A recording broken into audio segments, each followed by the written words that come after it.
Okay, so what we're going to do is start taking our fourths. We've been developing some technique with fourths and start applying it to different musical contexts. And the first strategy is going to be to apply it to different kinds of chords. So we'll work through major, dominant, minor, and half diminished chords and what we can do to add fourths to our playing. And we're going to start with major. So if we start with a C major chord, and the first inclination would be to just start playing fourths from the C, but we run into a problem immediately because the very first note is F, which is an avoid note, and then the next five notes, the F, the B flat, E flat, A flat, C sharp, they're all the notes that don't work in C. I mean, they're all the dissonant notes, so it's the outside notes. It actually makes a C sharp pentatonic.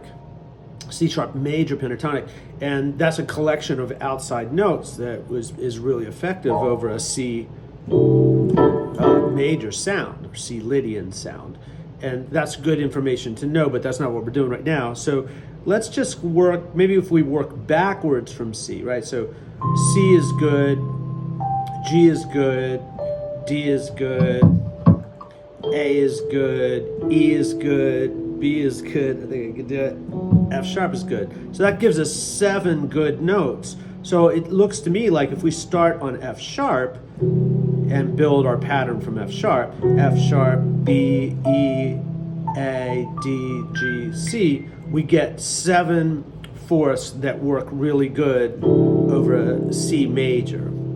And we're getting away from the avoid note F. We're just going to do our first pattern starting on F sharp. So let's go to our EWI and check that out. All right, so let's apply this pattern to a song, a Ladybird, and it has a lot of major chords in it. It will give us a chance to apply this idea in context.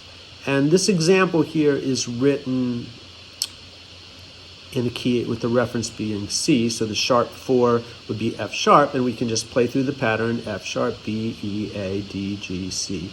And then everything after that, after we get to the C, the F, B flat, E flat, A flat, D flat, or C sharp, they're all going to be dissonant notes.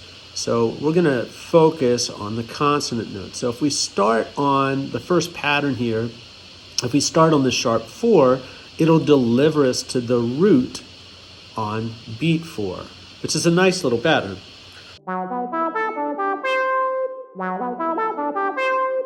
Right. If we go to the next pattern, we're starting on the 7th, and it would deliver us, actually, if we follow the pattern, B, E, A, D, G, C. The next note would be F, but that's an avoid note. So I'm just resolving it back to the B, which is kind of cool because thirds and sevenths are good notes, and this is kind of like an extravagant way of not going anywhere, right? So it just starts on a 7th and ends on 7th.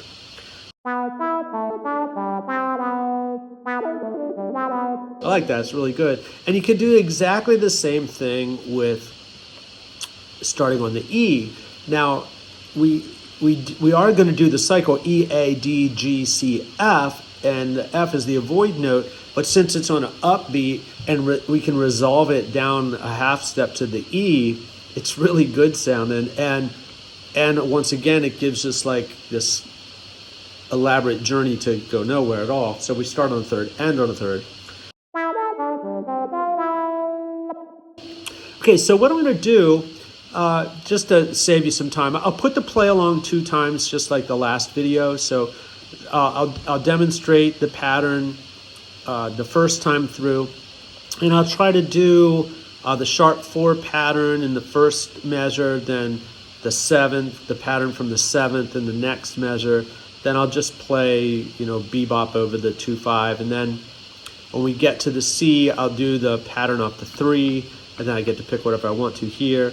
And when I get to the A flat, I'll do the pattern off the sharp 4, then the pattern off the 7, play bebop over this 2/5, bebop over this 2/5, and then I'll just try to play fourths off the sharp 4s, thirds and sevenths off this little play along, because you can only do 4 notes, so you could do like F sharp, B, E, A, right, and this would be A, D, G, C. this one would be off the sharp 4 is D, G, C, F, forgot the F, and then this off the sharp 4 would be G, C, F, B flat. All right, so that's what I'm going to do. Second time through, I'll just improvise, and then after that, I'll have the pattern. I'll play the play along one more time, and you can improvise and do with it what you would like to. Okay, so here we go.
Yeah, I enjoyed that exercise quite a bit, so I'll just put the play along on one more time, and I would practice applying one of the patterns, and then improvising, applying a pattern, improvising.